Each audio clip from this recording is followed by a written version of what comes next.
just want to say thank you to Terrence, because he set me up perfectly for the question that I wouldn't even known how to set myself up for. Co-creation at its best. He's amazing. I loved his energy. I have a 100% hot seat rate. And I've been saying that all day, but I've only been to one other Abraham, so it was really easy. But I'm still here. And the first desire that I really had in my heart was just to say thank you. When we found you 3 years ago, our life was horrible. And our life has changed so much. It is absolutely incredible. It's a little bit hard to tell.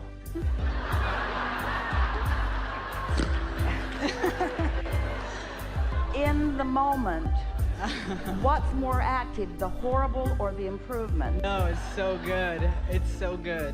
This is an important conversation. Does it feel to you like it was of value to activate the horrible to appreciate the improvement? Wait, now this is a really important question.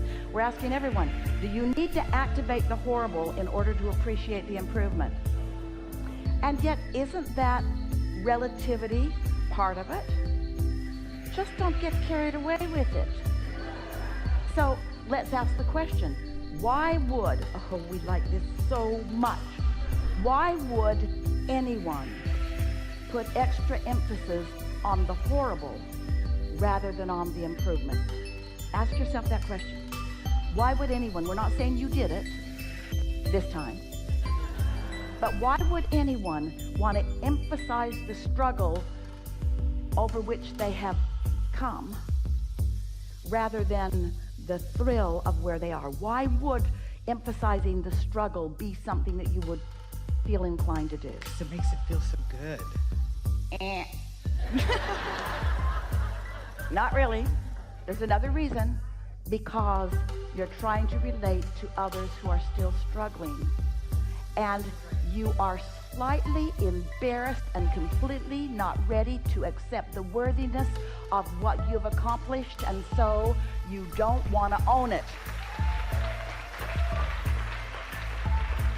And along with that, you want others to get you. Hardly anybody ever says, my life is so good, because they don't want people whose lives aren't good to not like them for the good life that they're living. And you got to get over that, because your inner being is all the way over there with all the good stuff. When you focus on what you've overcome, the reason that it feels that sort of edgy way is because your inner being didn't go over there with you and remember the past. Because your inner being doesn't look back. And when you do, you went without your inner being. Did you like it? So why would you go without your inner being? What's the upside? Why would you? If it's true, and it is, that your inner being didn't go to the 3 year ago horrible past, then what were you going for? You weren't looking for your inner being over there. Who were you looking for? Other people. Other people. Ooh, don't you love knowing that? Looking for love in all the wrong places. Looking for validation in all the wrong places. Looking for them to get you. Your inner being always gets you. Your inner being has got you. Your inner being knows you. So that was a really wonderful conversation that we just had. You have something else you want to talk about? It works, though. Sometimes it works. What do you mean? Well, one of my desires in coming here was just to inspire people on like how quickly and how like fast this can work and how much your life can change. And so do that right now. Do that, because so far you didn't do that. You're right, I haven't.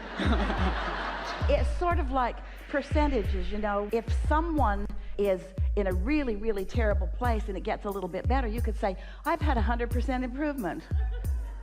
Because that's the way those percentages go. So, okay. Can I do it? Yeah. So we went from, well, you already know that. They're trying not to remember. Our business has like tripled, quadrupled every year.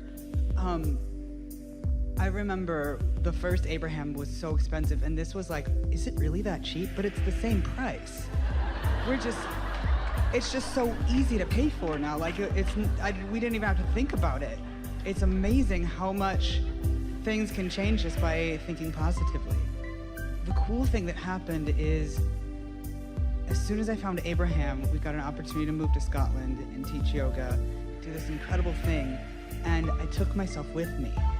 And it was the best thing that happened, because I really got to learn that no matter where I go, the work is always right here with you. And the most magical things could happen. Because wherever you go, you're offering your vibration, and wherever you offer your vibration is your point of attraction. And wherever you offer a point of attraction, your inner being is right there with its point of attraction. And so you've got this juxtaposition of your point of attraction and your inner being's point of attraction everywhere you go.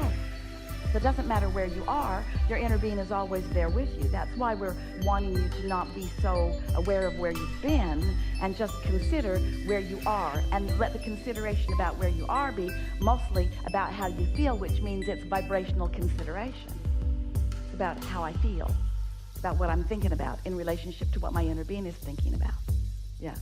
We're appreciating your conversation about relevance, and we are appreciating your accurate sensation of improvement. And really, we really want you to hear this and feel this from us, that satisfaction, which is what we want for all of you all the time, comes from only one place, and that's having intention and moving in the direction of that intention. And when you let every moment be about how much satisfaction can I find here and now, because I know that I have a lot of desires that are active and calling energy and cooperative components. And when I decide to allow myself in this moment, through my choice of thoughts, to be one of those cooperative components, then I feel satisfaction. I feel complete satisfaction. And when you begin romping like that, you see, as a teacher, and you are a teacher to the core of your being, you were born to be a teacher. This room is full of teachers and uplifters. That's who you are.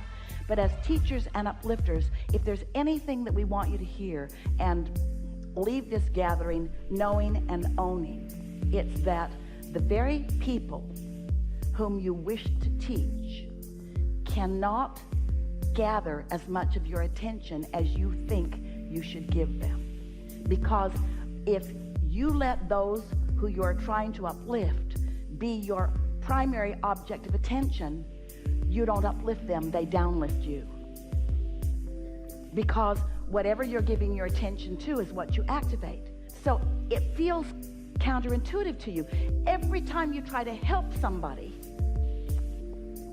and you focus upon the need for help that they have, you clog up your pipe and you disallow your intuitive resources, your impulses, your timing, and then you become part of their struggle. And that's why so many teachers get weary and need refreshment and need vacation, where really teachers and healers could be the most energized, energetic, frisky people on the planet, because you have all these people who have all these requests.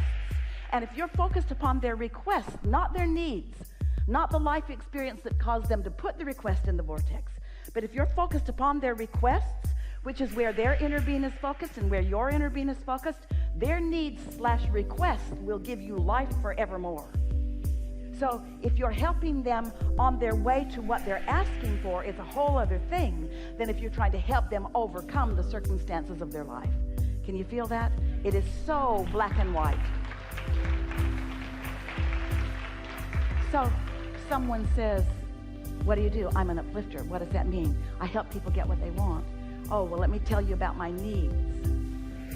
Jerry and Esther were in a restaurant one day, and they played this game where about once a month or once a day or once a week, didn't matter, it happened often, they would give their server $100 and say to them, our family has this game we play where we pick our favorite server and we give them a special tip.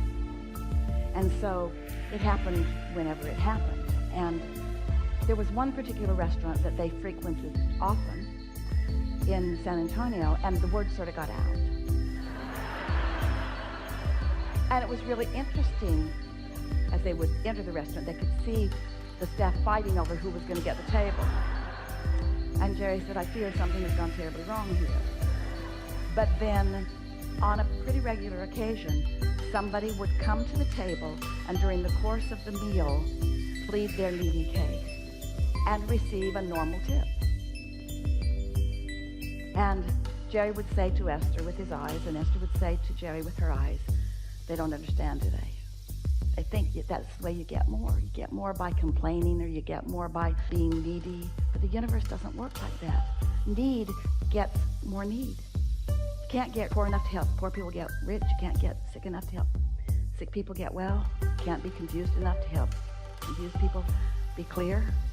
You got to be where their inner being is in order to be that satellite dish that beams down a signal that calls them forward to who they really are. And you know what's most interesting? When they receive your impetus and they follow the signal and they thrive, they never want to give you the credit for it, nor should they, because all you did was hook them up with their own natural resources, you see. Ooh, we have enjoyed this interaction immensely. This is a really good time for a segment of refreshment.